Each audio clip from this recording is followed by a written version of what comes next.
Salut à tous, c'est MJK. Aujourd'hui dans ce tutoriel sur Logic Pro, je vais vous parler de l'environnement.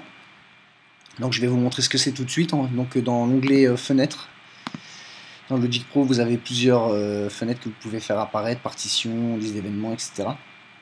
Il y a donc l'environnement. Voilà, donc il se présente sous cette forme, un navigateur avec les tranches du mixeur. Donc je vais vous expliquer ce qu'est l'environnement. En fait, l'environnement, ça va vous permettre de faire des configurations MIDI interne-externe. Donc par exemple, si vous avez un contrôleur et que vous voulez, en appuyant sur un bouton de votre contrôleur, faire un solo sur 6 pistes d'un coup en live, et ben ça vous permettra de le faire tout simplement. Voilà, donc on va pratiquer vite fait. Je tiens à préciser qu'aujourd'hui, j'ai malheureusement pas de contrôleur sur moi, mais ce que je vais vous montrer va vous permettre de quand même comprendre assez bien le fonctionnement de l'environnement.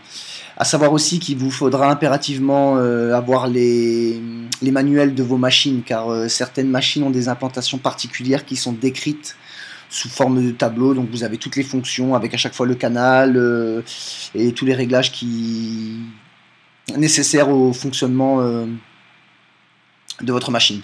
Voilà. Donc on va tout de suite démarrer. Pour commencer, moi je vais tout simplement vous montrer comment par exemple créer un solo sur plusieurs pistes avec un seul bouton, tout simplement, et d'autres choses ensuite. Donc on va aller sur l'onglet nouveau ici, qu'on peut constater, il y a donc un onglet nouveau là. On va cliquer dessus et dans un premier temps on va mettre un moniteur. Voilà, donc là on peut constater qu'il y a une espèce de petit carré gris qui est apparu, de petit rectangle, pardon.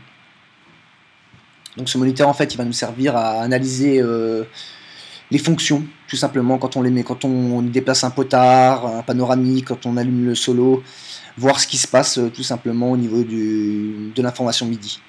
Comme vous avez pu le remarquer, on a des petits triangles, des espèces de petites pointes, là, blanches et noires un peu partout. Ça sert à faire des câblages en fait, un peu à la façon de Reason pour ceux qui connaissent. Donc voilà, je vais vous montrer tout simplement. Donc je vais tirer ma première tranche de câblage et je vais la câbler sur le moniteur. Et je vais tout simplement maintenant appuyer sur le solo. Voilà, on peut donc constater qu'on a une information qui apparaît. Donc si jamais vous voulez réinitialiser votre moniteur, vous cliquez dessus, tout simplement. Voilà, donc maintenant qu'on a vu le moniteur, qu'on a branché le moniteur, la tranche au moniteur, on constate donc que quand on appuie sur le solo, on a une information qui est donnée. Donc je vais vous expliquer tout simplement. Hein.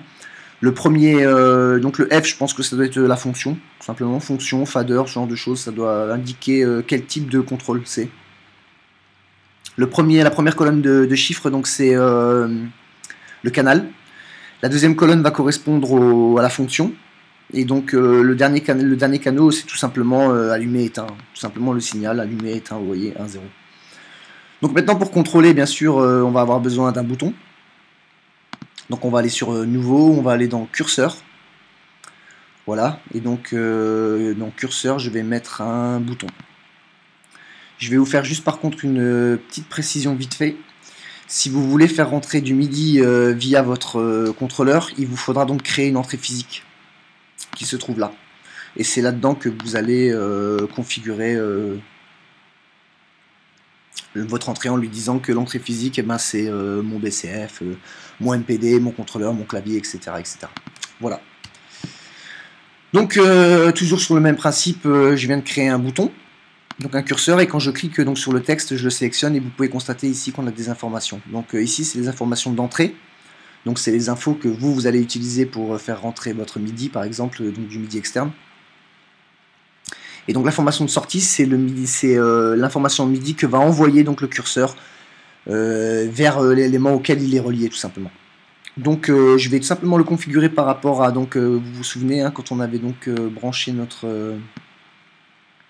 notre tranche au moniteur, on avait fait solo mute tout simplement, qui nous a permis de connaître l'information MIDI à régler sur notre curseur. Voilà, donc on va tout simplement régler le curseur maintenant. Donc le canal, on sait que c'est le canal 1 ici. La fonction, donc c'est la fonction 3, canal 1 c'est ici. La fonction 3, on va tout simplement cliquer sur le 7 ici et mettre 3. Voilà, et ce qui concerne la valeur, c'est un bouton allumé éteint, donc c'est 1, 0.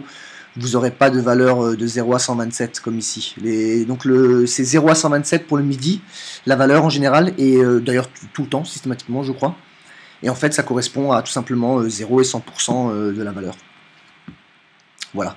Donc maintenant qu'on a configuré notre curseur, on va tout simplement le brancher au moniteur pour vérifier qu'il fonctionne bien. Et voilà, vous pouvez constater qu'il envoie bien le canal 1. Ensuite, il est bien sur la fonction 3 et 0,127 parce que bon, le maximum et le minimum.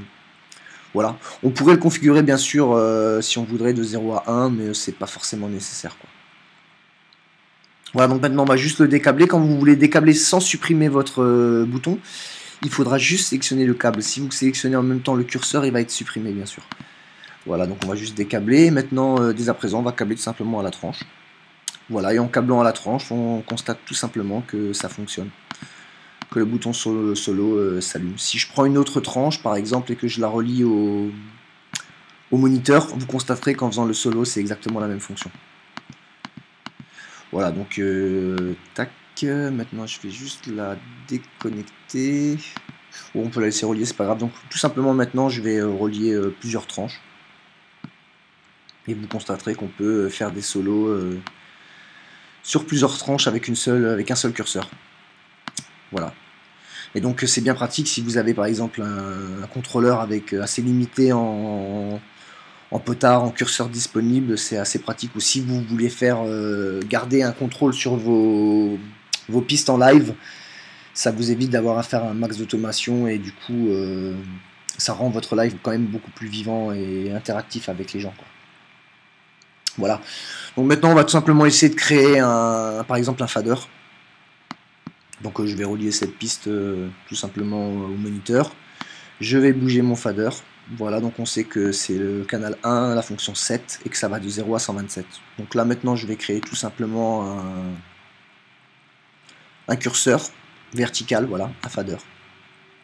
Donc on peut constater qu'il va bien de 0 à 127. Et maintenant je vais tout simplement le régler, mais comme vous pouvez constater dans Logic, le réglage est déjà fait d'origine à la bonne valeur. Donc il me suffit juste maintenant de brancher ma tranche, mon curseur sur mes tranches, et puis on pourra constater que je peux directement agir sur le volume de 2 tranches par exemple. Voilà, donc je vous invite à regarder, à découvrir un peu les autres fonctions. Vous avez un transformateur par exemple qui vous permettra de transformer, si par exemple vous avez un bouton curseur et que vous voulez transformer en autre chose, en une note, en ce genre de choses, vous pouvez réparer quand vous n'arrivez pas à configurer. C'est assez pratique quand on ne veut pas se prendre la tête, vous envoyez un signal, vous repérez votre signal grâce au moniteur, vous le transformez pour le faire correspondre à la fonction que vous voulez commander, et puis voilà, tout simplement. Voilà, donc je vous invite à vous renseigner sur l'environnement aussi dans la section de recherche, qui est assez bien fournie, hein, comme j'ai déjà dit, Apple fait en général assez bien les choses. Et voilà, donc j'espère que ce tutoriel vous aura plu, je vous invite à vous abonner à ma chaîne, et puis je vous dis à très bientôt.